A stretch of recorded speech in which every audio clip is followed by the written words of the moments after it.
everyone, and welcome to this special emergency episode, I guess I would say, for game time here on the Outlaw Nation channel. I'm the Outlaw John Rocha, joined by the man with the plan over there, Winston A. Marshall. How are you, Winston? I'm okay. We just talked right before we started. Yep. I didn't sleep very well. It's probably I had an upset stomach, and I think it was probably just how upset my conscience was about the fact that the Dolphins actually put Tua in that fucking game. Yeah. So we're gonna talk about it. Obviously, that's why we're here. Yep. I can't believe what we just witnessed yesterday.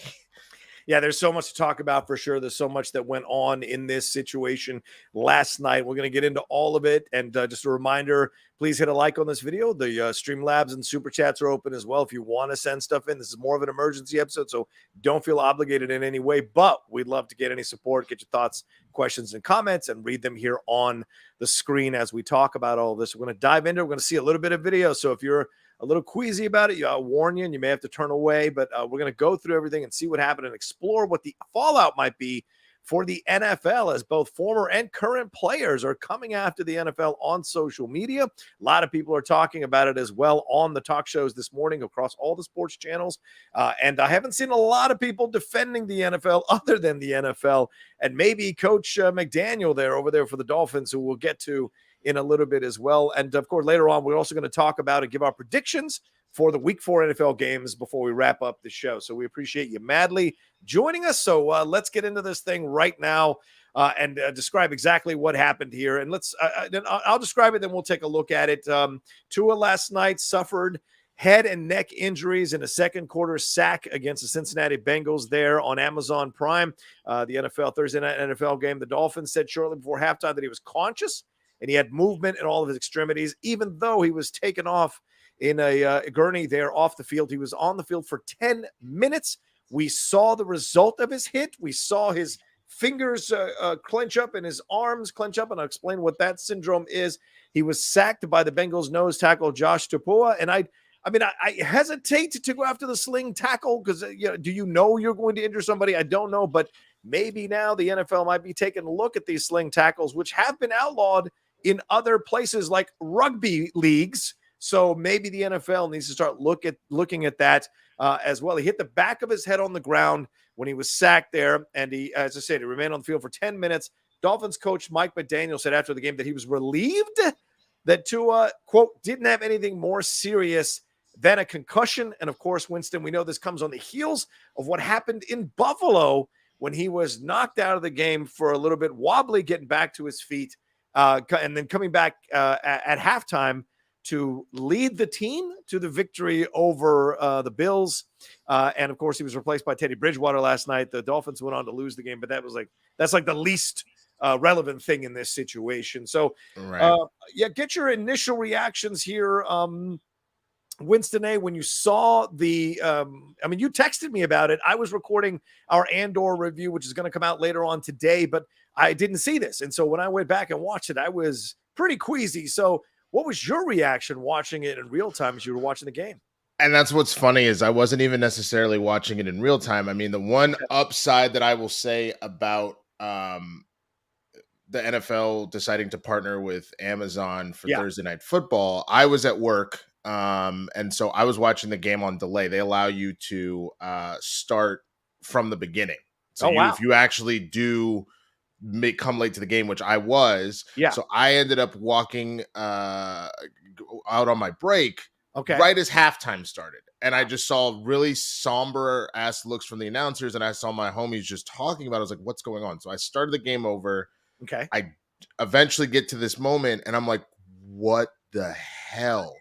Yeah. And because I already was like, wait a minute, didn't Tua, like, I was confused at the fact that he was in the game. And I was like, didn't Tua take a head injury on Sunday? It was already weird enough that they put him back in the game on Sunday. Mm-hmm. But I was like, on a Thursday night game, they didn't think out of safety to just be like, let's just chill. Yeah, because had it's him a short sit week for a little bit. And recover. But no, they put him in, and then the sack.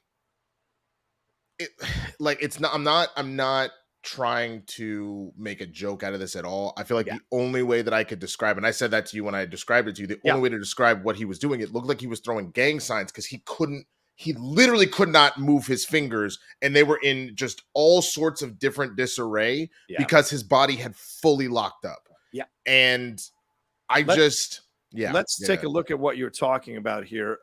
Real quick. Here he is. Let me turn the sound down. And he gets slammed there.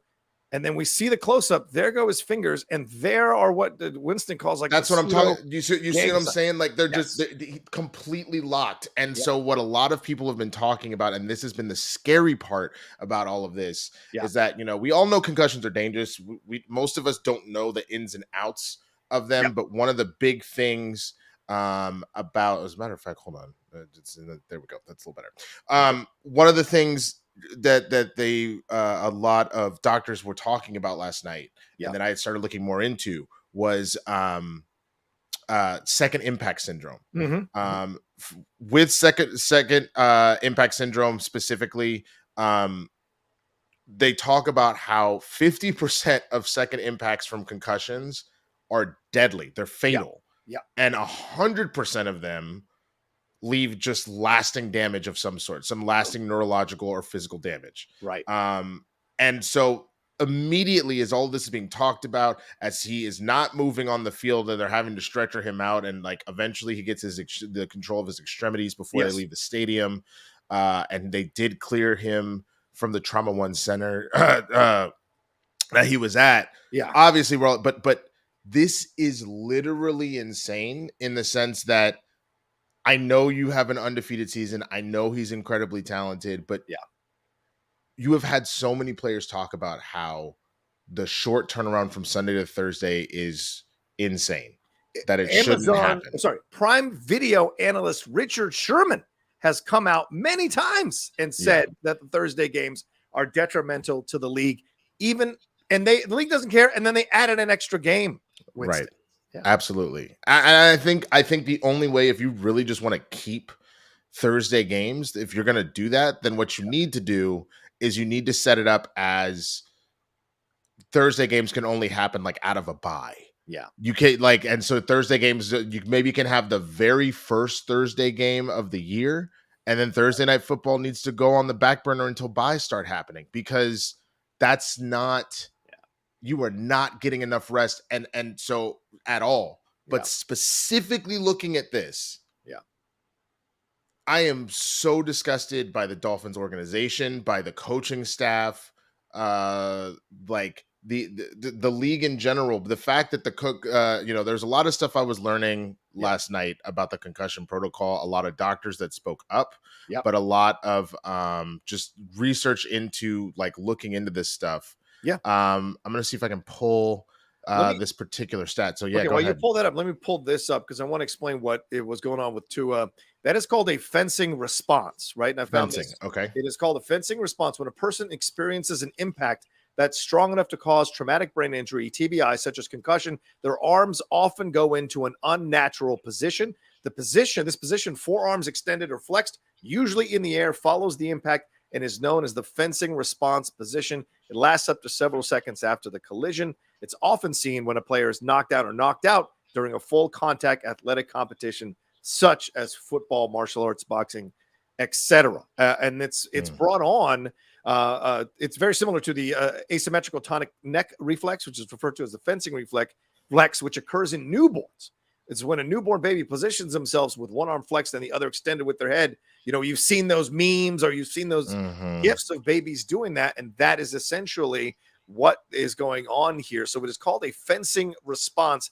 And certainly the NFL is aware of the fencing response. The doctors that are involved in this are aware of the fencing response. And to see that at a single, the thing is, this happened on a Thursday night game when no other games were happening in the NFL. So the focus was on this game. And so this is why it's being talked about quite at the level that it's being talked about, because everyone was watching who was watching an NFL game last night and saw this in real time or in the replays. And you're seeing the effect of this now for him. And the fact that he was discharged from the Cincinnati hospital. And by the way, that Cincinnati hospital has a great reputation. That he was discharged and then back on a plane, a pressurized plane. That's the thing that scares me above all else is why. And I'm so curious. Like I want to say that I gotta believe this trauma center, because if you're there, I feel like it's much harder to try and erase and cover things up and shit like that. Yeah, there's a lot to be said actually about the thing. So like the team. So there's a great thread here that someone sent me on Twitter, and there's a lot of stuff that they talk about. The first being the fact that, like, you know, all the people that are like the people, the armchair coaches and quarterbacks that are out here being like, oh, they what they signed up for. They knew what they were signing up for. They're getting paid a lot of money for this. It's like, well, that's the thing. Yeah. First of all, just as far as that, we're talking about the same one. Yes. I think this is who you're talking about. So please go ahead. Go ahead, Winston. So the first part about that, man, is let's be 100% real about stuff. Not only is the NFL straight up hiding a lot of this information because they don't want it to be out there, like all the drama that came out of that Will Smith concussion movie, where how pissed they were about that. Right. Athletes, and how the NFL leaned on them to make it much more safer than it actually was in the portrayal of what actually happened. Right. Yeah. Oh, absolutely. In the industry, they 1,000% will change stuff oh no, it's not that bad. It's everything. The love of the game. Everybody's healthy. It's fine. It's fine.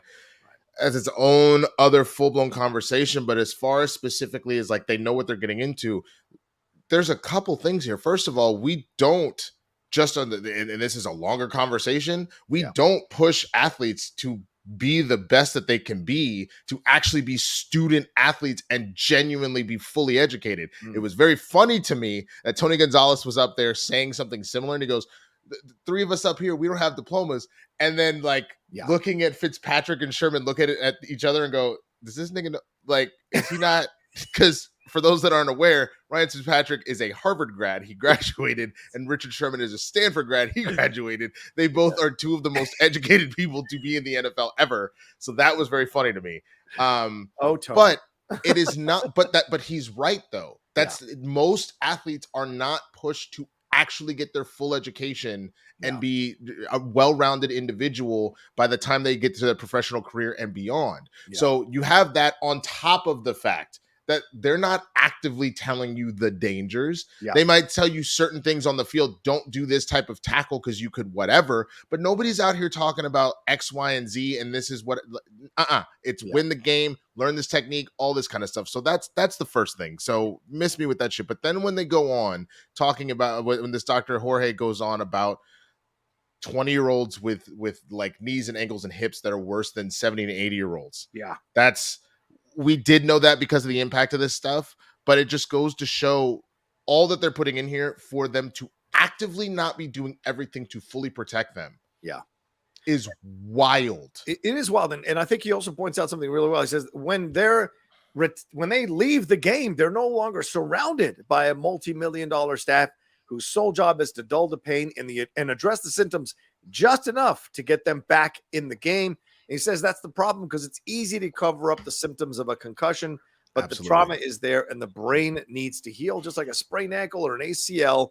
And he is saying that these doctors that are supposedly unaffiliated, which was what McDaniel made such a effort to stress last night in order to deflect blame from himself, that these independent doctors, they're still, if they want to keep their job, just like we saw in that movie Concussion, they have to do put up or shut up to keep people on the field, especially their stars. The NFL is not going to be a league that goes, you know what, let all our stars sit out, fuck it, for concussion, we'll lose the money in viewership. Well, bullshit. It already came out a few years ago that less kids were joining up to play the NFL because of CTE news and concussion stuff. And it came out that the studies have shown that if 10% of mothers tell their children or don't sign their children up for the NFL or for football, rather, Pee Wee League and all of that, the NFL will automatically cease to exist in 20 years. And so that tells you that this is a high investment situation here that people are risking young men's lives, and we saw last night a young black man's life, just to be able to make money off of them in this situation. And I know Warren Sapp said the controversial thing about them being on a plant, black players almost like slaves on a plantation to a white owner.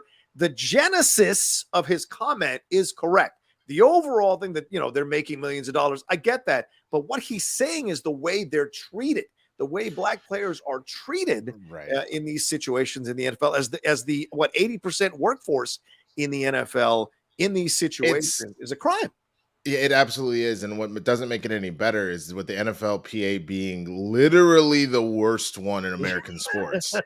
Like they never get them really anything is wild to me.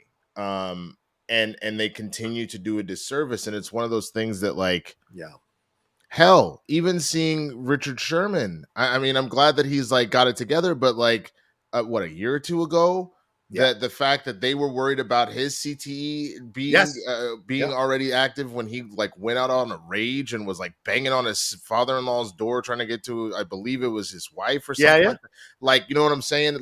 It's affecting everybody. It doesn't even necessarily matter how smart you are because of the damage that you're doing to your head. And again, I get it. That's a part of the game. It is what it is. But that just goes to show, because one of the things that they haven't done, and I think it's also in this thread, there are sensors that they've developed for helmets that can determine how much impact someone's taking and can actually help you determine ahead of time if someone is showing symptoms of a concussion based off of how hard they were hit. You know what I'm saying? It's not showing you symptoms, but you're like, oh, that was a lot of force. This person is probably not okay. And the NFL refuses to use it. Some very rich high schools use it. A few of the colleges use it, very, very few of them. But the NFL ain't touching that shit. And the reason why is because they know exactly what would happen if all of a sudden you're gonna have to take people out left and right from the game. You'd have preseason players starting games, critical games, fourth stringers, critical games in the NFL, and that would immediately nosedive the product. And there's no end to this. This is what I mean. If this is going to lead to the end of the NFL eventually, there's no way it can keep going at this pace that it's going, because these incidences are going to keep occurring in larger and larger numbers and in more and more horrific ways, because the athletes are better trained than they've ever been before. They're more muscular than they've ever been before. They're eating in the best ways that they've ever been. So when you get hit by an athlete now, it is nowhere near to the level in terms of impact that you got hit in the past by athletes who were smoking and drinking beer at halftime or eating hot dogs. It's a whole nother game now. And the ferocity of the hits is unsettling. And this is a league that for many years built its notoriety on releasing videos of the hardest hits in the NFL ever. And, I totally admit that I used to watch those when I was younger, in my 20s and 30s, because it's like, oh shit. But as you get older, you realize, Jesus Christ, there's an effect to this. And you watch people hobbling around. You watch people be unable to find their words because of these situations. And it's sad. And I think another thing Dr. Jorge Caballero points out here is that the NFL's physician crew is an old boys network controlled by orthopedic surgeons, not neurosurgeons, orthopedic surgeons. The numbers don't lie. And the 404 error under the diversity tab on the NFL Physician Society website pretty much sums it up. That's wild, dude. Right? And he was noting that the Dolphins and the Bengals have 10 team physicians, none are female, and at most 3 are from underrepresented minority groups, and they have 0 neurologists or neurosurgeons on their rosters. 0. So this independent person that McDaniel is talking about is not a neurosurgeon or not a neurologist. Well, go scroll down. So this graphic right here, they actually talk about it. There is the independent is the unaffiliated, and he talks about this. Neurotrauma consultant. It is a neurotrauma consultant, unaffiliated, and if you are and you want to keep it that way, as they said, you kind of have to play ball. It's not you don't unless it's bad, which is effed up, because this was clearly a situation. To me, above all else, I know because here's the thing that the Dolphins did. I would put dollars to donuts. Yeah. I think in that moment, because they knew we have a Thursday game. Yeah. even if we potentially pull him and we say, oh, his back or his ankle for this, if we want to have him for Thursday, we cannot put him truly through the concussion protocol. Right. Because he would not have cleared in 4 days. Yes. So this was clearly a situation where if we say the back or ankle, and if it's really, really bad, like if during practice or something, then we can just be like, his ankle's out. But if we say concussion, for any reason he's in that protocol, that's at least a week. Yeah. It's not but fam, anybody, do you still have the video of the first hit? Yes. Because the one you had both days. Yeah. Let me go back to that. Yeah. Let me pull that up. Homie started to walk. Yeah. And literally looked like he passed out. And his offensive lineman had to catch him because he stumbled and his offensive line was like, bro, you good? Like, yeah, he was not effing okay. In no way was he good. Yeah. And Dr. Jorge Cabello said something similar at the end of his thread when the Dolphins said he was discharged. This was about 12 hours ago. He was like, the hospital's discharging him and he's going to fly home. He even says this is gross negligence. It's so egregiously bad. And I'm fairly certain that a medical student taking the clinical portion of their licensing exam would fail the entire exam if they were presented with a scenario and were asked if they were willing to sign off on the game plan of letting him go. So, yes, if you look right here. So let's turn the sound down. I'm going to turn it up. Yep. So you see him. Right. So here we go. He takes the hit to his head. It's just a push. Bam. But him hitting but he hit his head pretty hard and he gets up. He starts to walk. You see he's a little woozy, but this is it right here. He goes, oh! Come on. And he's like, and that should have been it. Yep. That really should have been it, honestly. Yep. And the people were like, no, that was the ankle. That was the ankle. Even if that was his ankle. Yeah. If homie cannot walk straight, we're obviously talking about head trauma, and that's a more important part. But if someone cannot walk straight, you need to pull him out. One of the things that pisses me off more than anything, and I'm trying to remember what documentary I was watching, but they were talking about I can never remember this girl's name. The Olympics, I want to say it was late 90s, broke her leg and finished the vault. Oh, Carrie Strug. Yes. Carrie Strug. Yes. Everybody's like, that was so brave. What a warrior. That's America. And I'm like, bro, she was 16. That was a 16-year-old child with a broken leg. There was no reason we should have ever put that kind of pressure on her to be like, nah, you need to do it for America. And I remember them coming at Naomi Osaka. I know this is a different type of head issues. We're talking about like emotional, mental distress versus like concussions. But Naomi Osaka, when she was like, I'm not playing right now. I'm not good. And they wanted to come for her for that. When Simone Biles was fam, I can't. I mentally cannot do this right now. And then people wanted to come for her for that too. You need to listen to people when they are saying that they're not okay. Yeah. Like, first of all, for both of them, they have already proven more than enough.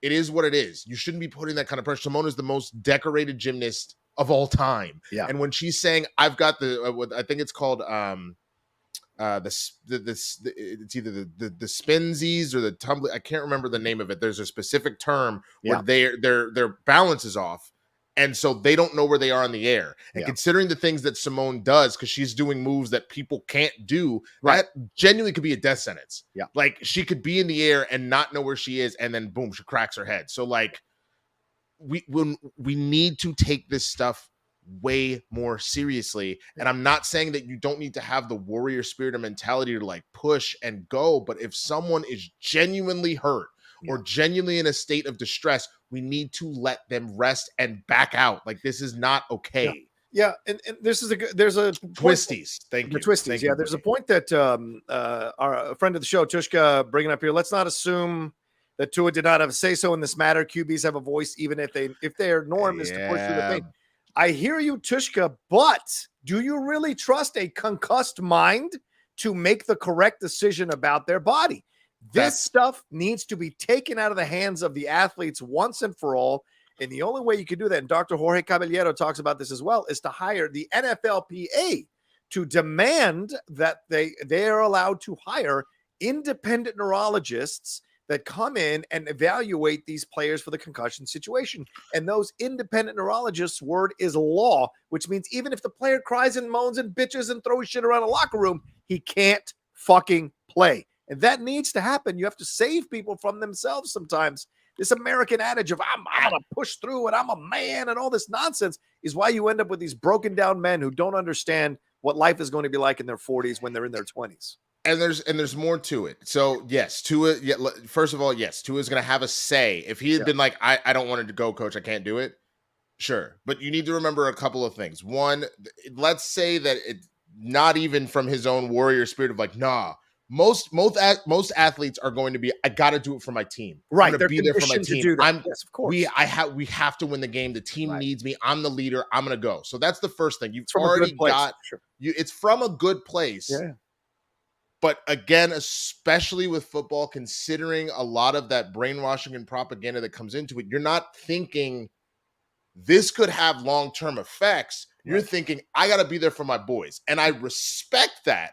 But there is a level at which you need to look at what's going on and not even give them the opportunity to make that call. Yes. There are certain injuries that should not even be up to them to make. Yep.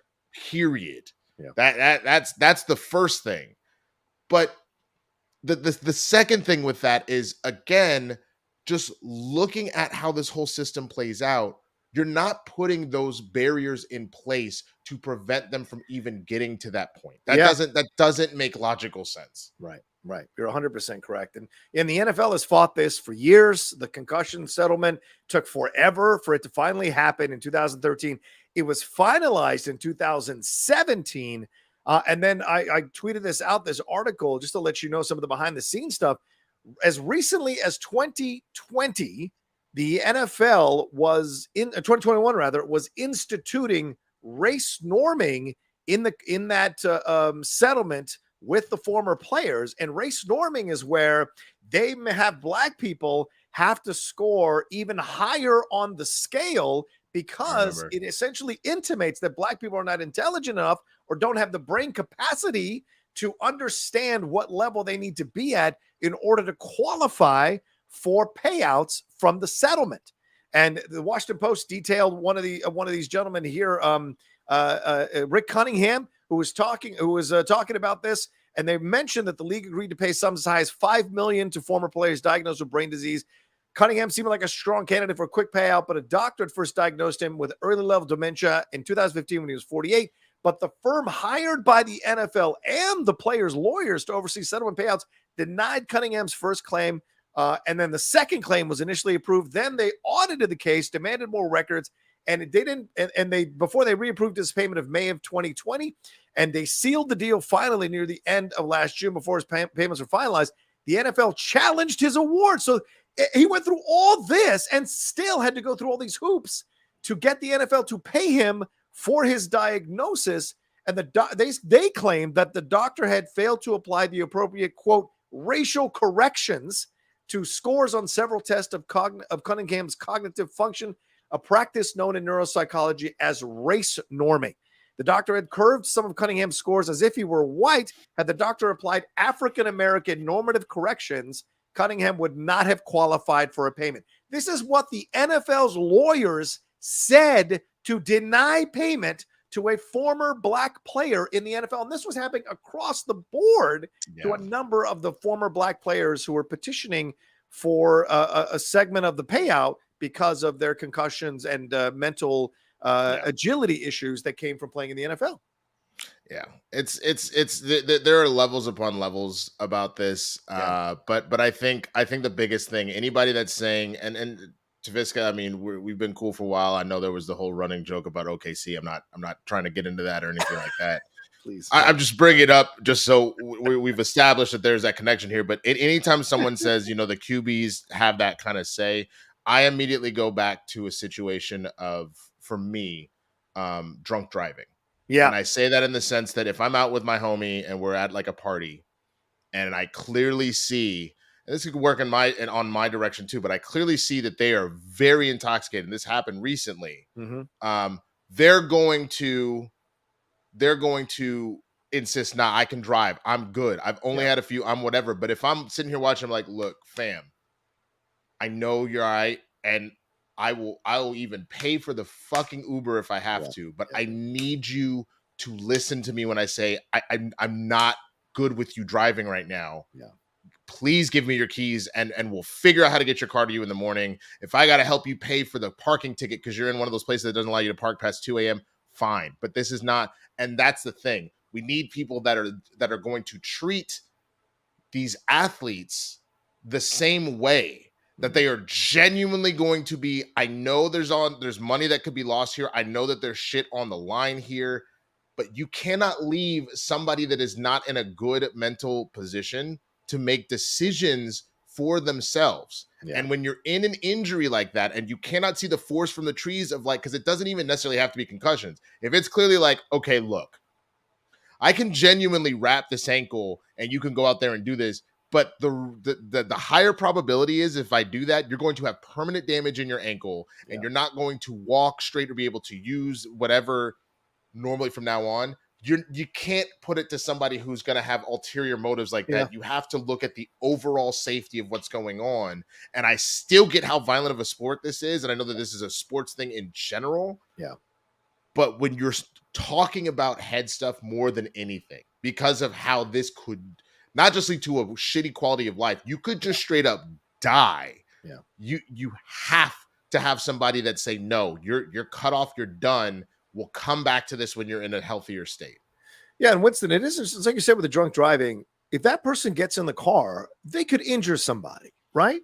If you let Tua back on the field, anybody with a concussion issue is a quarterback, you let them back on the field, they can overthrow a receiver that's going to get absolutely demolished and possibly suffer concussion issues themselves or a season-ending injury because you're so woozy. Now, if that happens in the regular course of play, that's the regular course of play. But if you could have done something to prevent someone who is impaired to get on the field and they cause the injury of another player, possibly life-ending or career-ending injury, there's a responsibility here that you have abdicated. There's a mistake you've made here that costs. And so, to me, those are the things at the end of the day that also matter when making these decisions.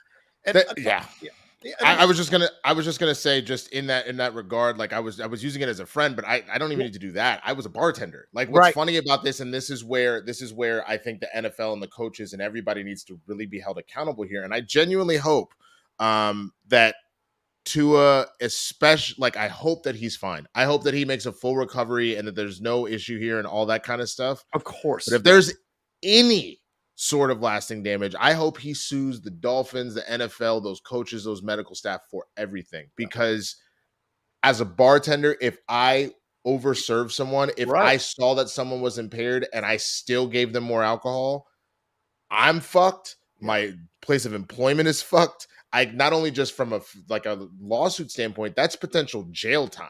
Yeah. You know what I'm saying? Yeah. And so it's just the NFL is very aware of the fact that they've been playing with fire for a very long time. Yes, they are. And it has been a situation where they're like, keep the fire in the fireplace. Do not let it out for any reason. But what it's going to take at this point, and I was saying this, and I thought maybe that was happening last night, and thank God that he was released from the hospital, is literally going to take someone dying on the field before the NFL actually does anything.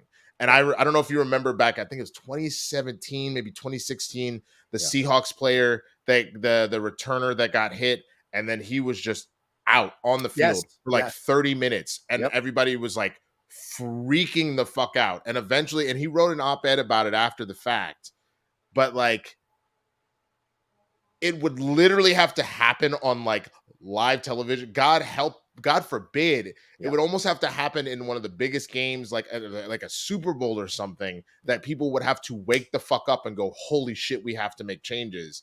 But I pray to God that it never comes to that, and that this is enough of an example for them to go, we genuinely have to do something better here. Yeah.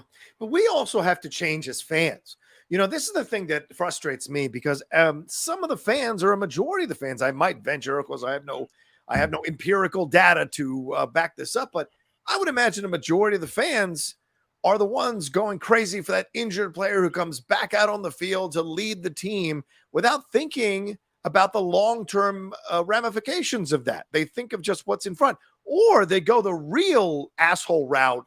And they're like, you're getting paid millions of dollars. What are you crying about? This is, as Dr. Jorge Caballero pointed out in his tweet thread, This idea, they know what they're signing up for. Screw it, whatever, and don't care. And it's because it comes from their own jealousy that they're not making the millions of dollars. Their football dreams never played out. They never got into this position, and they have no idea. And they need this team to win so that they can go on with their lives, so they can have a good week at work, so they don't yell at their family members. There's so many fans who put way too much of an obsession on a team and on sports that they look past what you're supposed to be doing for another human being and just focus on their own temporary gratification off a game, Well, and that's the thing about it that's so interesting, the extra layers. Yeah. So obviously the super athletes, the ones that are on the the 1% of sports and the money they're making, that if they're coming back is really more warrior attitude. Yeah, you right. know what I'm saying? Yeah. For a lot of the people that are second string, third string, got activated from the practice squad for this one game, you are going to do everything in your power to be like, no, put me in, because it is, I want to stay. because the super athletes are getting their paychecks based off of games. It's just they're getting way more per game. Yes. It's the reason why a decent amount of people in the NFLPA voted for an extra game, because that's an extra paycheck. Yeah. Like, you know what I'm saying? Like, there is a level of which you, again, kind of have to take that away from the person, that's because, like, when you're talking about this kind of danger, because I think about, it's not just in sports. Think about how we have been with, like, sickness, even before COVID and even a little bit now. I can't take the sick day. I got to go to work. I don't get sick days. Yes. So I got to go. And then all of a sudden you've given the entire office the flu, let alone the fact that you are not productive. Right. You are not healing properly.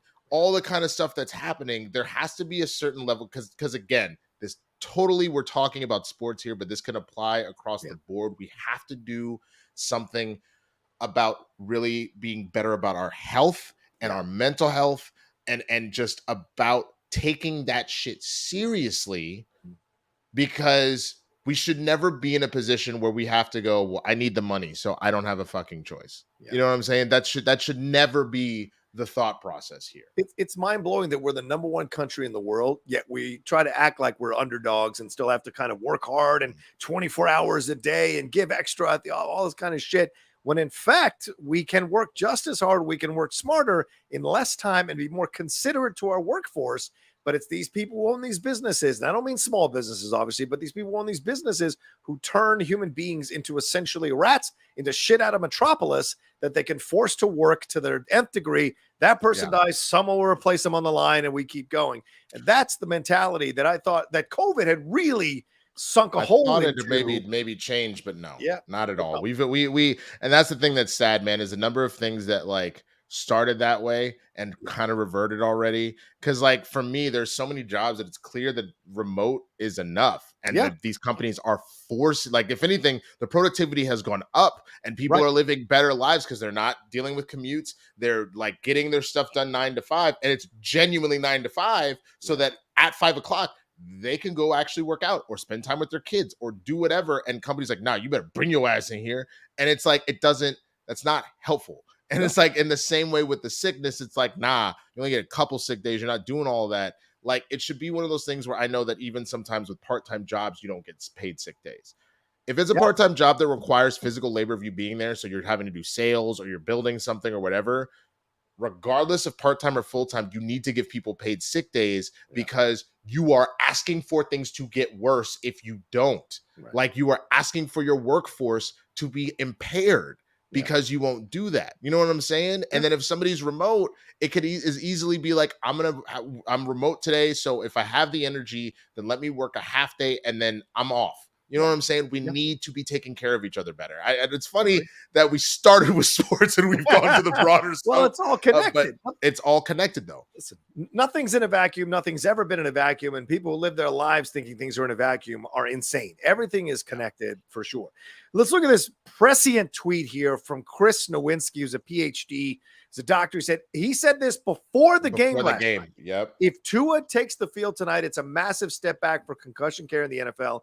If he has a second concussion that destroys his season or career, everyone involved will be sued and should lose their jobs, coaches included. We all saw it, even though they must know this isn't right.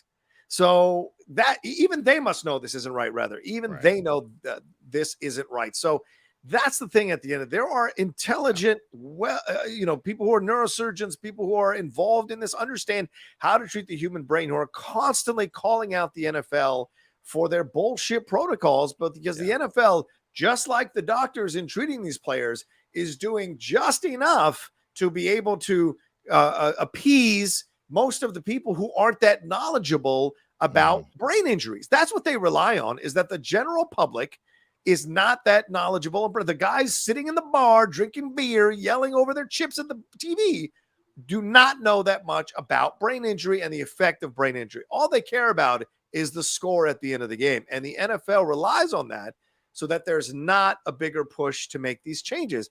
It's going to take multiple players of note to sue the NFL multiple times to eventually make real changes. You're talking about those sensors on the helmets. And look, the NFL always experiments with this shit.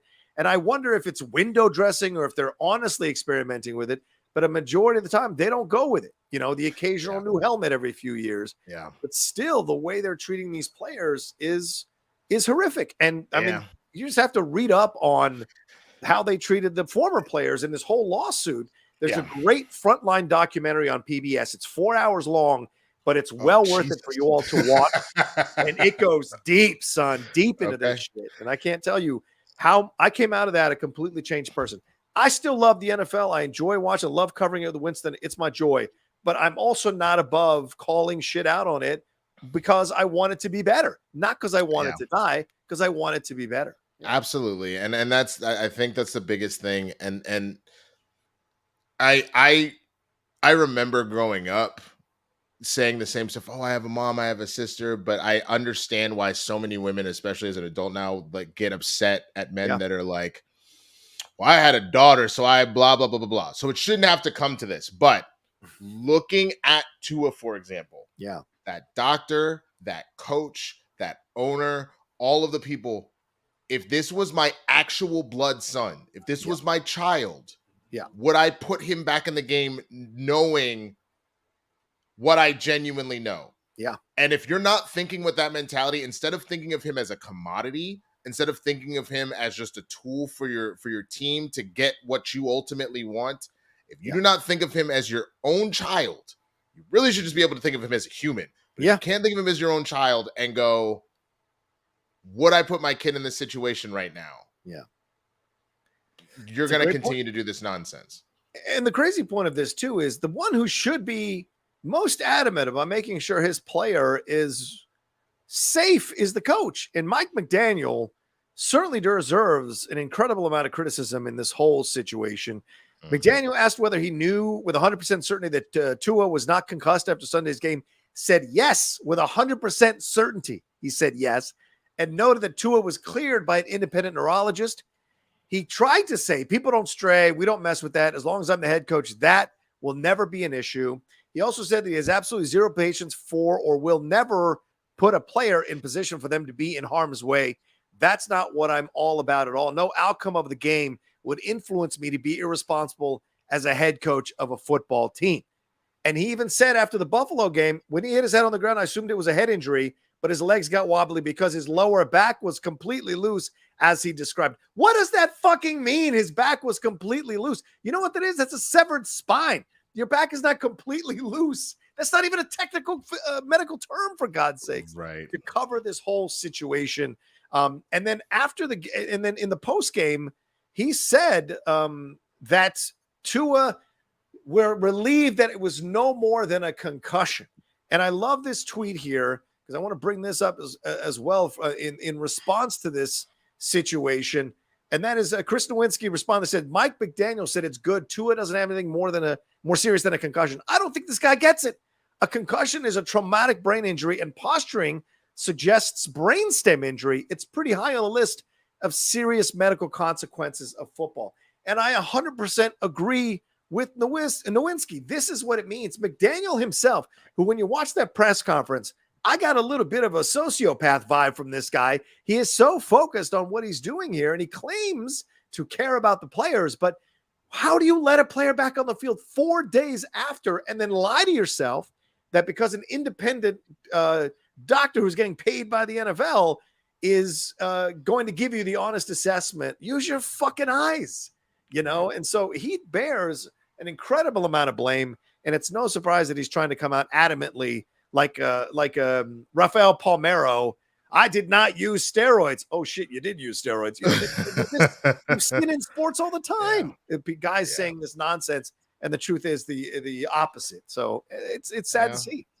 It really is, man. It really is. The biggest thing is, like, you know, I'm not even really religious anymore, but I'm praying for Tua, man, because sure, he was released from the hospital, but I am so scared for what this means for him going forward. This is absolutely horrifying. And we need to investigate how he got released from the hospital. There needs to be an intrepid reporter who goes in. Did the NFL lean on his family to make sure he was released so that the Cincinnati, and by the way, that hospital is a very good hospital. So they didn't call in neurosurgeons to do their own analysis of this guy and start to, assess this guy and look at the damage and start to look at the pattern, or start to put the steps together that led to this situation. And you can use that to trace it back to the NFL and sue the NFL. So I wonder how he was released and allowed to be released. Someone's got to investigate that and see if there was any kind of nefarious shit going on, because I don't know a hospital that would release a guy after a concussion in that way who looked like he looked. That's so irresponsible. So there's got to be something that happened, some strong powers that be that forced this to happen. Other than obviously the NFL is not listening to us. I wish that would be cool, but they're not going to listen to us. And all of a sudden, you know what? Winston and John are right. We got to change everything.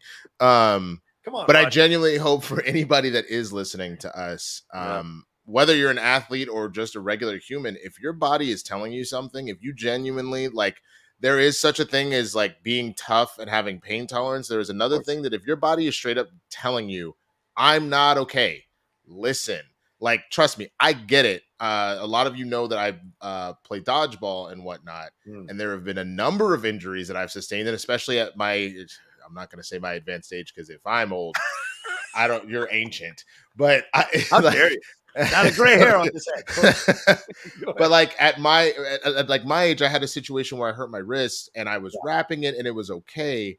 But then I was being kind of stupid about it because I fell on it and I made my injury go longer. And so I just genuinely, it became a situation where I was like, all right, I need to back out for a little bit and to be safe about that. So whether you're in a sport or you're just talking about your day-to-day life, I genuinely hope that you will hear me when I say listen to your body and take care of yourself, because you only get one. You get one. So do not let your pride or your desires outweigh long-term health and longevity. Do not be stupid about this. You're right. I mean, when I had COVID, I rushed back after 5 days on the Paxlovid to try to do shows because I was afraid of falling out of the algorithm on YouTube. Did my mom. And I fucked myself up by getting bronchitis literally the next day. And that sent me down the hole for a week. So John, my mom did the same thing where she got COVID. She was on Paxlovid. I told her, Mom, you need to rest. You need to genuinely take the next 5 days while you're doing this medicine and rest. And I found out that she was running her full work schedule where she slept maybe an extra hour each night. But other than that, she was still putting in the 10, 12-hour days that she normally does, and then got very ill and then completely relapsed. And I was like, I asked you to do one thing. I know that work is important, but if you straight up tell someone, I am I'm in bed, short of hospitalization type shit, they'll understand. They'll figure it out.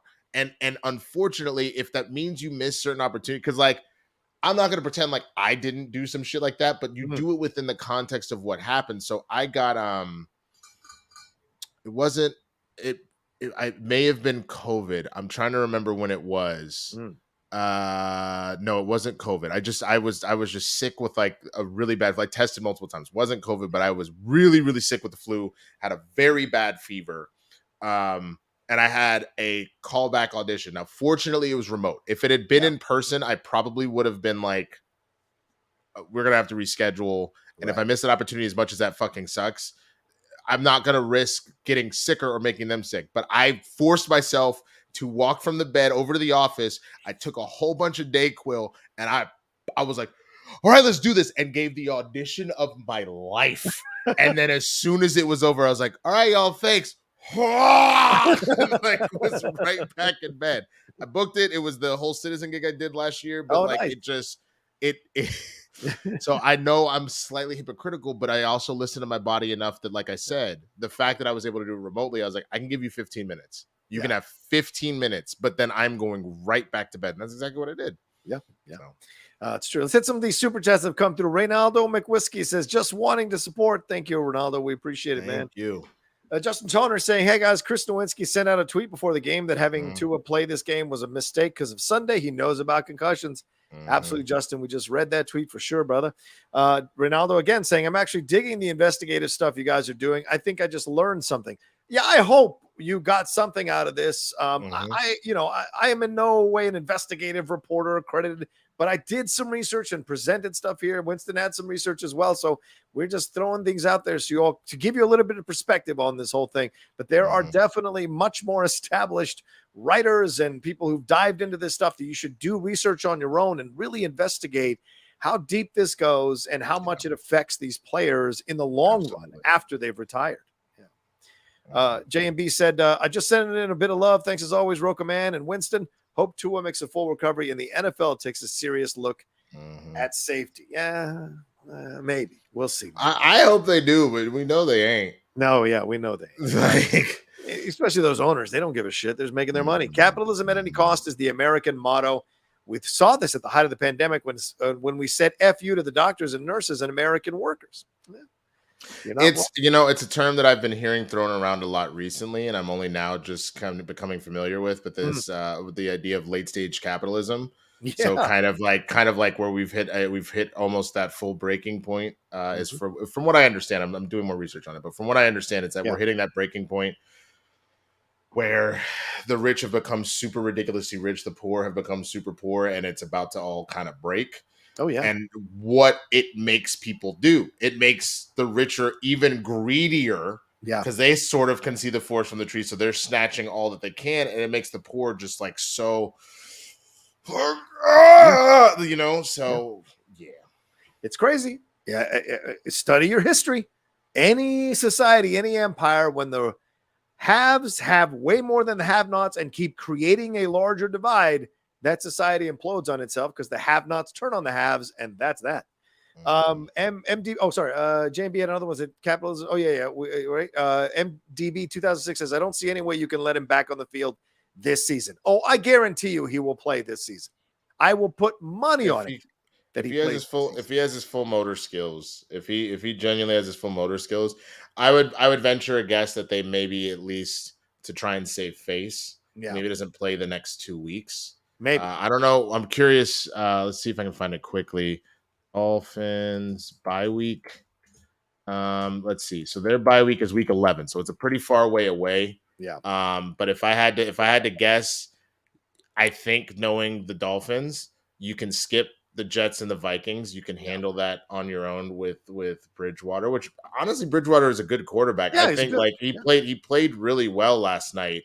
That I genuinely think he could close out the rest of the season and be fine. Yeah. And the Dolphins would make the playoffs and go deep, to be honest with you. But if I had to guess, to save face, they probably pull him for the next 2 weeks and then put him back in against the Steelers till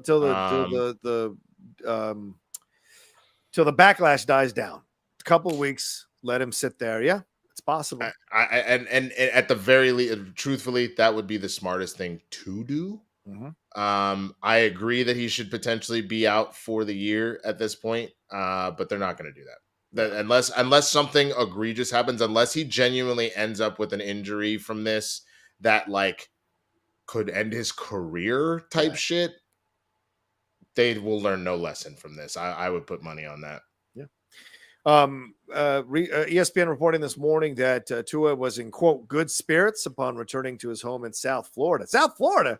Did you ever term in the middle of a hurricane? He went. Be careful. Well, fortunately, it looks like it's already pushed through and it's gone because it got pushed down to a tropical storm a little while ago. Storm. All right, but it's a tropical storm until it gets back to water. That's the concern, is that once it hits the water again, it's going to pick back up to hurricane levels. Yeah. But I'm glad his home wasn't buried in water. Like you like, can you imagine and then like your mind's not right because obviously everything kind of got scrambled from the game, and you come going and you go, did I leave the sink? Like I'm imagining Tua confused, like, did I leave the sink on? What happened? Like, I know I should be making jokes about this, but I this poor man and the things that he has gone through in the course of the last 4-ish days or whatever. But maybe he lives in a part that didn't get hit. I don't know. And there's also, you got to say, there's also an element of this. I mean, the Dolphins under Flores did not believe in Tua for a number of years. So it's no surprise that Tua had this desire to stay on the field, to fight to stay on the field, to prove that he is the quarterback of the Miami Dolphins, that he deserves to lead this team, that he wants to lead this team. So that's an element here that it was definitely working for Tua, I would imagine, underneath his desire to go out there. So that's that. You can't discount that either. The initial test showed no structural damage. Another source confirmed to ESPN, even though Tua was wearing a neck brace as a precaution and will have an MRI. So we'll see for sure in the long run what the overall effects of this is going to be. Thank you to Norvell Ross for that super sticker. Yeah, guys, you can always send super stickers. You can also, for those of you watching later, you can send thanks. I have that button on the YouTube. I turned it on the YouTube channel. So for those of you who can't watch live and you want to send some support, you can always send it by hitting that thanks button and put in an amount that you'd like to send here as we keep doing things that we do here on the Outlaw Nation. Yes. So the one thing, Rocha, that I'm seeing here, quote from McDaniel, is that he is finally, because I didn't do it on Sunday, he is finally in the concussion protocol. So that means he's definitely out next week. Which is it? I'm trying to think. Is it a full game week or is it 7 days? Because being on Thursday, I could be eating my own words. It's like 11 days before they play again. Okay, because I was going to say otherwise I could be eating my own words, in which case homie is back next Sunday because it was a Thursday game and you would technically be 7, 8, 9, 10 days. Yeah. So there is a possibility that he might still play next week, but I hope he doesn't. I hope he doesn't. Fuck. Josh Mabry joining us, sports fan as well. Although it wasn't a dirty hit at all, it would not surprise me if they make a rule for it next year and call it the Tua tackle rule. Yeah. No more sling tackles. I'm absolutely down with that. And please miss me with these people who are crying about protecting the quarterback. I don't go and see millions of people don't watch a game for the left tackle or for the right guard. Okay. We watch the game for the quarterbacks. So you protect the quarterbacks. It may piss you off as a fan. I know, Tom Brady. I know. Well, Brady admitted that shit was bullshit. That's the thing. Brady straight up, he waited until, because if I remember, he did it right after he retired before he came back again. Yeah. He straight up was like, yeah, that was a fumble. He straight up admitted. I was like, you son of a bitch. That was a great. If you haven't seen that 30 for 30 on ESPN, watch it. It's an hour. It's so good. Tom knows he fumbled that goddamn ball.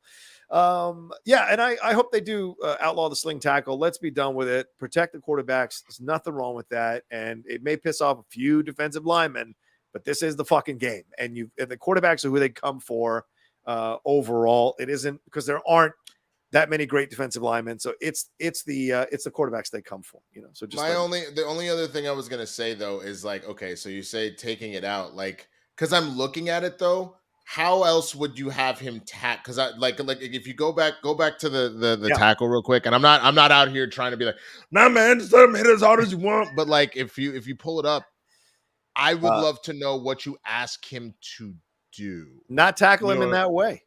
But that's the thing. Look, go back, go pull it up real quick because there's no way for him not to. He is literally. I don't want to get our show banned, so I can only play so much NFL video. Let me see here. I got you. Let me see if I can find it.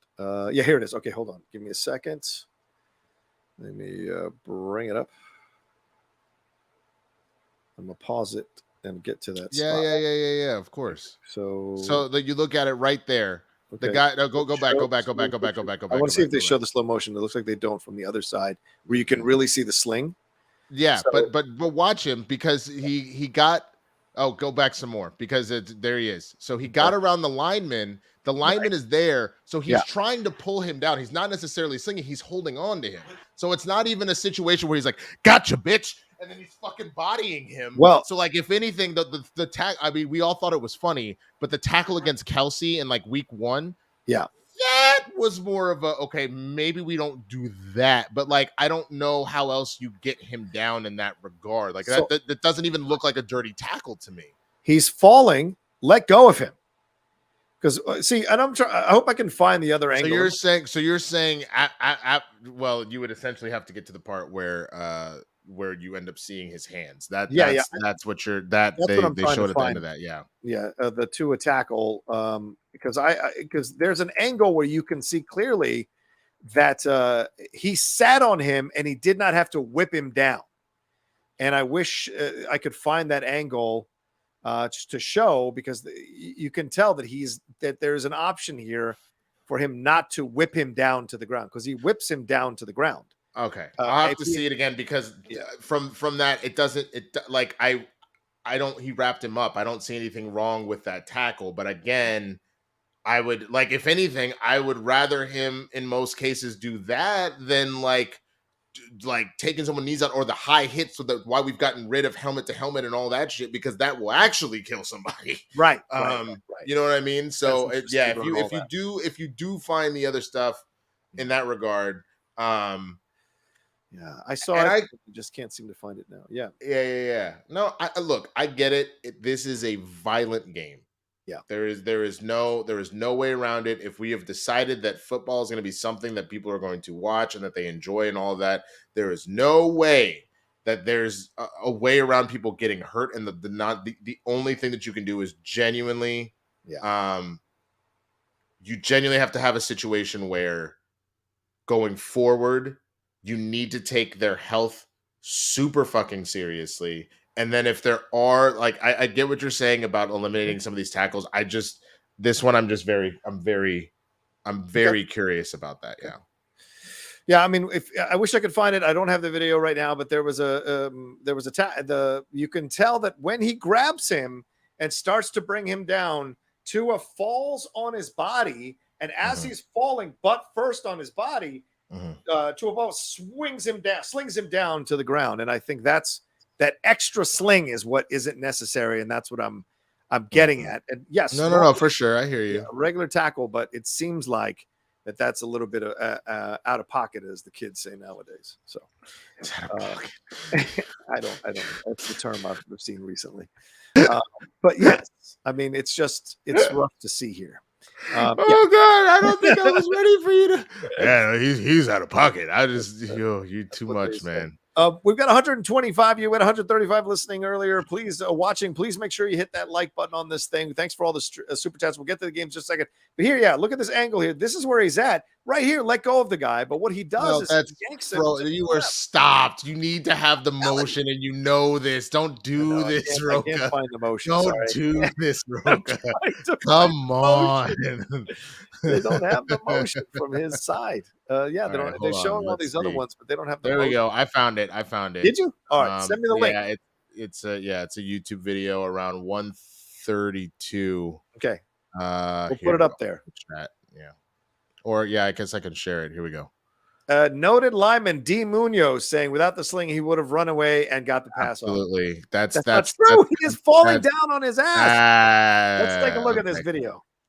Okay, so you just put it in, and then I will. Where is it at? Okay. Right here. So sorry that's what I started on, but the sound should be off here. So he's already falling. You know what I'm saying? He doesn't put any extra. He doesn't put any extra into it. Dude is just falling. You see what I'm saying? There was no extra. If he was sitting and then he said, that's one thing. He's just in motion. It's just a bad fall. He's a tall dude. That's all that was. You're watching it in slow motion. I want to watch it from that angle in fast motion or in regular motion and see how he whips him down. I will. I don't think we have that. But I don't. The NFL's going to ban it. I don't think that maybe here, but this. Here we go. Here. Let's take a look. Let's go to the videotape as one right there. He's slinging him. Come All right, hold on. I'm gonna watch it again. He is yanking him down. Look at that. Woof. Look at his Okay. body. All right. All right. Come on. All right. All right. I will concede a little bit because that's what I was trying to say. The other one, he was already in motion, so I was like, I don't know what you're talking about, but I will concede that yes, the little extra oomph was probably not the best move. That's what needs to be outlawed. And look, guess what? You're not going to be able to sack him and he's going to get the pass off. Welcome to the game. That's the game.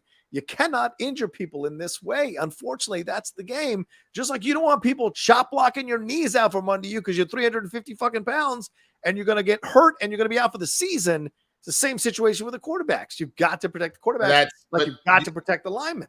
You have to, but the other thing is then that this is also then a conversation about the quarterbacks and how they present themselves. Because remember, you know who got slung all the time and Tua is just imitating him because he's still trying to make a play? Ben Roethlisberger. Ben Roethlisberger being the big old tree that he fucking was constantly getting slung because if you did not throw extra muscle into that shit, he would be like, cool, thanks, bro.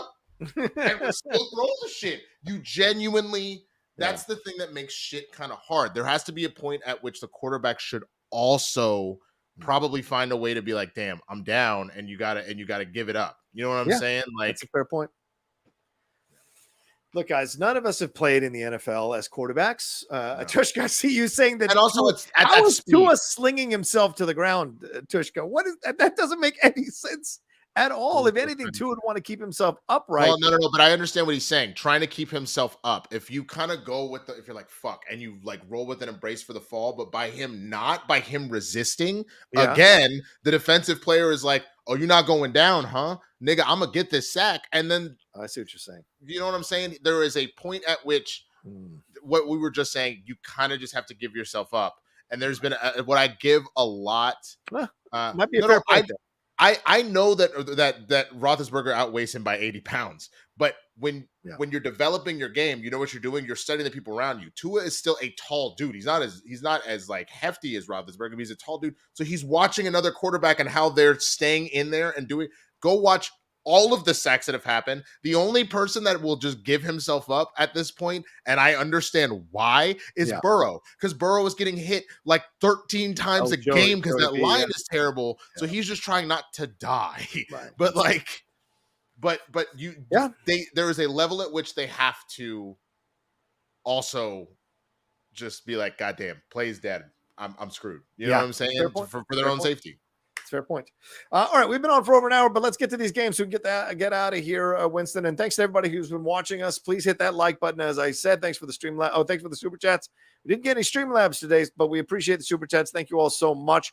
And anything more you want to comment on down below, make sure you do that. So we're going to run through the games, do quick predictions, and get on out of here because I got to do some laundry. All right, Vikings versus Saints first up here. What do you got there? In London, my man. Did you do that? No, that's ESPN just played that song. I was like, bro, how in the hell did you? I was like, damn, look at you timing this shit out. All right, Vikings Saints. Like, Jolly old legend. I think the Vikings run away with this one. Have you seen the injury list for the Saints? Yeah, it's not good. It's hold on. Because my two best friends are diehard Saints fans, and I will. Well, you know. Let me read you the list of injuries. So for the Vikings, you've got out linebacker Eric Kendrick. Right now, this is the practice report. So you had two people who did not participate: cornerback Andrew Booth Jr. and outside linebacker Zadarius Smith. Okay. They both didn't participate on Thursday. Isn't Jameis Winston out too? So that's the Vikings. That's the Vikings. That's Vikings. The Vikings. Sorry. Okay. As far as I guess today's practice, Marcus Maine did not participate. Jameis Winston did not participate. Michael Thomas did not participate. Thomas is out. They said Thomas is out for Sunday. And Adarius Pete didn't participate, and a limited participant in Ryan Ramczyk, the tackle, and the wide receiver Javaris Landry. So as far as game status, Kamara is questionable. Marcus Maine, the safety, is out. Jameis Winston is doubtful. Jarvis Landry is questionable, and Thomas and Pete are both out. With that many key elemental players, and you're talking about your two most explosive weapons in Kamara and Thomas, questionable and out, they're not winning this game. Like, I'm going to be honest, I would be so impressed if they did, but they're not winning this game, bro. I'm sorry. Remember I said quick. So let's not try to do the injury report for every game here, Winston. So I agree with you. I've got Vikings in this one. Browns versus Falcons. What do you got? um, just based off the Browns. I don't know. I've got the Browns in this one, even though I imagine Cordero Patterson's going to run all over them. I've got the Browns on this one for sure. I just trust Jacoby Brissett a little bit more than Marcus Mariota, even in Atlanta. Commanders, Cowboys, it's Dallas week. Whatever that means in it nowadays. Thoughts here? I ain't scared of y'all. Look, man, Cooper Rush has already proven that he's fine. I mean, you get Chase Young back this week, don't you? Yeah. That's a little scary. It'll be interesting. I'm curious who you think is going to have more, but instead of who you think is going to win the game, because I think we know the answer to that. Yeah, who do you think is going to have more sacks, Chase Young or Micah Parsons? Chase Young. Micah will not have one sack the whole game. That's my prediction. Bitch, please. I'm taking Micah all day. Let's go, baby. He might have an interception. He might have 3 interceptions, but he's not going to have any sacks. When has Micah Parsons ever intercepted the ball? Get out of here. Watch it happen. Seahawks versus Lions. Who you got here on this one, man? The Lions. Yeah, I kind of like the Lions. The Lions are frisky this year. They put up points, and I don't trust the Seahawks past that game against Russell. That's the only one they've really gotten up for. So I got a feeling the Lions are going to take this one as well. Titans Colts is fascinating. You have the Titans coming off their first win of the season last week. The Colts shocking the Chiefs. Did they come crashing back down to earth against Tennessee, or do they get the victory here again and start on a 2-game winning streak here? Oh shit! I might double back on the Lions, man. Amon-Ra St. Brown is out. Oh, ankle. It's been ruled out. Okay. I'll still take them. But okay, so you said Colts, Titans. Yeah. Titans. I don't trust the Colts yet. Okay. All right. Fair enough. Let's see. I've got the Titans winning as well because the Colts are like Jekyll and Hyde right now. I don't know what to make of Matt Ryan leading that team, and a bad team getting ready and getting up for playing a good team and getting that victory because the good team overlooked them. Happens in the NFL all the time. Now the Titans come in. They need to start winning some games, so I think they're going to be motivated to win. Bears, Giants. This is fascinating because Bears are 2-1. The Giants are 2-1. But I don't believe in either team, to be honest with you. So I'm going to go with the Bears just because I just hate the Giants. So what do you got? Yeah, that was going to be my stance. I just don't. I don't like the Giants at all. So we're going to go with the Bears here. The Bears. All right, Jaguars, Eagles. Oof. I got Eagles on this one.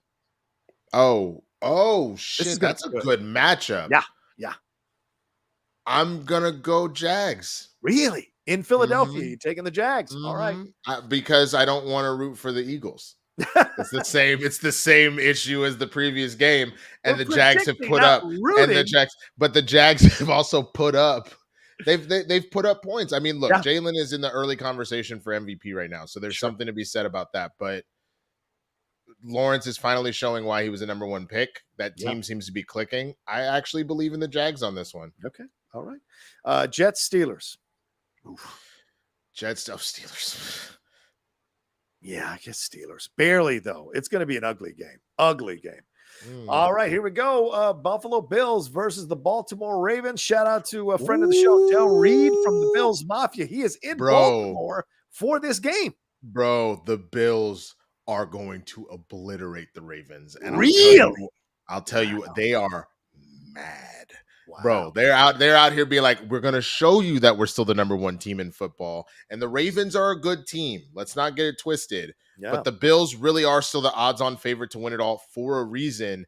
And they are about to take out their anger on the Ravens. I honestly feel like the Bills are going to obliterate the Ravens. I think they're going to win by at least 2, maybe even 3 scores. In Baltimore, you think they're going to win by 2 or 3 scores? Mm-hmm. Even with Lamar Jackson, I just genuinely think the Bills are that angry and that dangerous. Okay. All right. I think it's going to be a hell of a game. And I have the Bills winning this one, but barely. I think it's going to be a real tight game. And the Ravens coming off that tough game against the Patriots. So I just think the Bills, as you said, they want to prove something here. So I think they're going to take that victory. Chargers versus Texans. Still recovering Justin Herbert. You got the Chargers still? I still got the Chargers. The Texans are boo-boo trash. They're not. I don't disagree with you. I go Chargers as well. Cardinals, Panthers. This is the bottom bowl. It's the bottom bowl. Cardinals. Kyler versus Baker Mayfield. Woof. Definitely the Cardinals, especially because Christian McCaffrey is hurt again. Right. Yeah. All right. I'll go Cardinals as well because of McCaffrey's injury. Patriots, Packers. Will this be an upset by the Patriots in Green Bay, or will Aaron Rodgers get his third victory of the season? Nah, I think that Dobbs, the rookie, is going to step up and really take that number one receiver spot, and Aaron now has a weapon to hit in the air other than these slower vets. I mean, still effective, but obviously a little bit slower. And then Aaron Jones. Packers got that one easy, I think. I got Packers as well. Broncos, Raiders here. Broncos, Raiders. Raiders. They need a dub, bro. I think the Raiders are going to take this one. You're going to take the Raiders beating Russell in Las Vegas.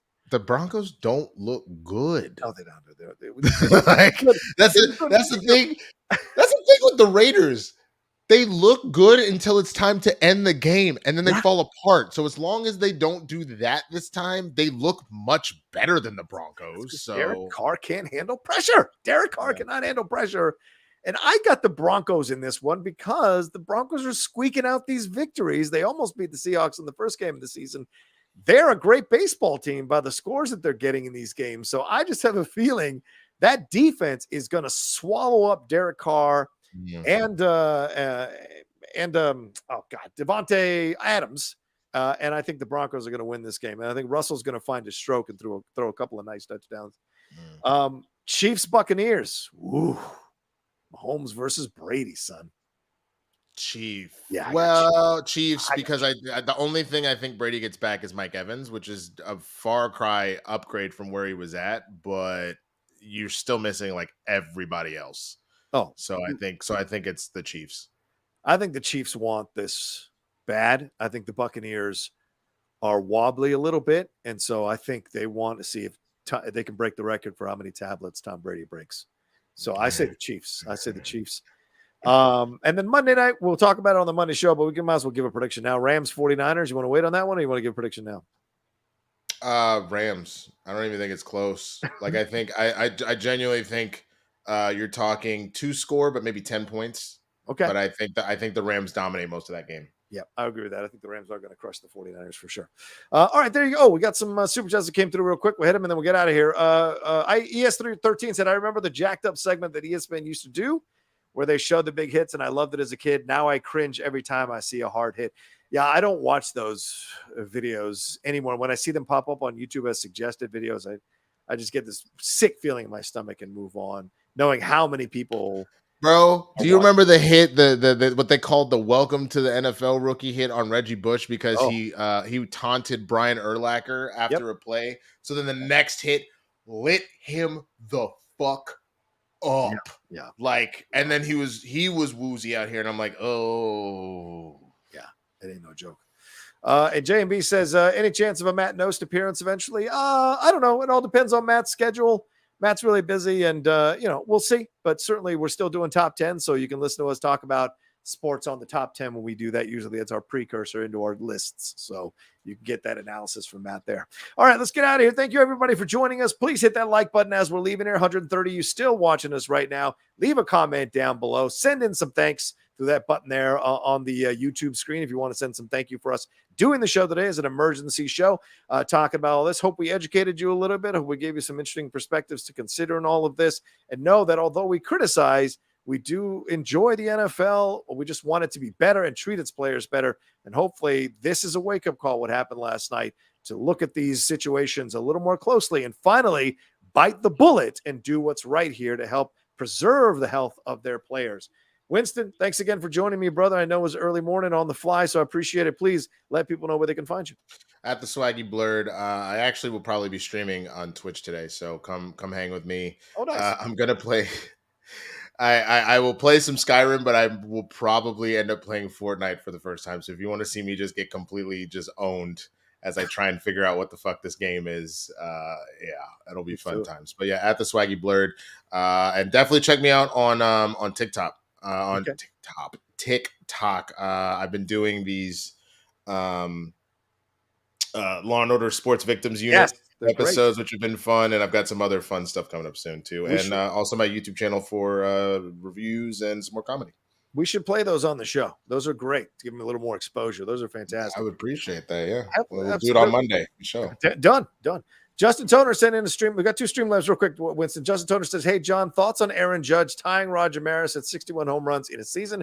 Hope he can pass him before the season ends. Also, thoughts on Yankees' chances in the playoffs. They were ugly bad for a while, but look to be back on track and finish strong." Yeah, real quick. Happy that Aaron Judge tied Roger Maris's record. I hope he beats it. To me, he is the home run king. Fuck Bonds, fuck McGuire, fuck Sosa, fuck all those guys. They took steroids, and all those people defending them, all those people coming up with excuses for defending them. I ain't listening to any of you all. I know they did steroids. Aaron Judge has not done steroids. Clean is the way to go. And so clean is where I land. And so if he hits 62, to me, he is the home run king, regardless of league or anything else. He is the home run king. In my mind, there's no asterisk there, and there's an asterisk for all 3 of those other guys. Rocha, what if you find out in like a year he took baby aspirin like by the dozen every time before you went out of the, you gonna feel the same way, Rocha? I think that's on the okay list, the baby aspirin, I think.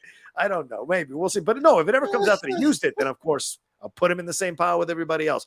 My allegiance is you've got to do the right thing, and the Yankees, I think they've righted the ship. So I think if they get through the first round, they're going to be in the World Series. I think the first round is going to be the test. If they get through the first round, I think they're in the series. DK said, consider getting the Cash App, Rocha. I'm often watching you on the go. Streamlabs is such a PETA. I don't know what that means. But then I forget to tip later on, then broke till payday. Anyway, this is overdue. Hot Mike and Tua coverage was fire this week, and I'm not even a sports fan. Oh, thanks, DK. And thanks to Winston and Jeff, who are the co-hosts on both those shows, because we have a great time talking about this stuff. All right, let's get on out of here. Y'all take care. Oh, you can follow me at The Rocha Says, Twitter, Instagram, and TikTok, The Outlaw Nation on Twitch. Please subscribe to the channel. Trying to get to 25,000 subscribers. We've hit a bit of a roadblock after COVID, so we need to start pushing through, and I need you all to help me do that. Join and share this on all your social media as well. Please do all that. Look at the comments. That'll help you. I was going to say something, but they beat me to the punch. Oh, pain in the ass. Oh, there it is. That's what PETA means. Okay. All right, fair enough. The kids nowadays, you guys come up with some great minds. Bro, I'm gonna teach you. There's a game that's come out. It's one of my favorite games. It's called Culture Tags, and it literally is just short acronym. And the name of the game is trying to guess as many of them as you can. Oh, interesting. So it'll be like CYT, and then the person has to describe it. It's like, this is something your mama would say to you. If you getting kind of fresh, you better check your tone. And so you have to guess what the acronym stand for. I feel like you would have the time of your life playing this game, bro. I feel I'd lose all the time, but yes, I would have I would have new vocabulary to use for sure. All right, we're out of here. Y'all take care. Have a great rest of your day and weekend, and enjoy the games, and come back and join us on Monday for game time at 1 p.m. PT tentatively, but we'll announce it for sure over the weekend. Y'all take care of yourselves. Be well. We'll talk to you soon. Peace.